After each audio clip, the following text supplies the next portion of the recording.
Assalomu alaykum. Propan datchik o'rnatganmiz. Elektron propan datchik Gentraga 41 ta gazi bor. Ustiga yana 6 ta gaz quyib boramiz.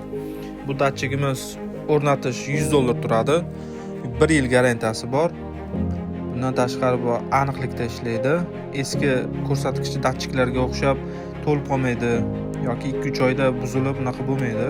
Bu o'rnatish ham umuman boshqacha bo'ladi. 1 soat, 1,5 soat vaqt oladi. Kommentariyada Telegram gruppamizni qoldiraman. O'shanga qo'shilib, mana shuni bilsa bo'ladi. Hozir mana 5 ta gaz ketdi. 6 ta qilib, keyin ko'rsatishni qaraymiz. Bunda kamayish, ko'payish hammasini ko'rsatadi bu datchik.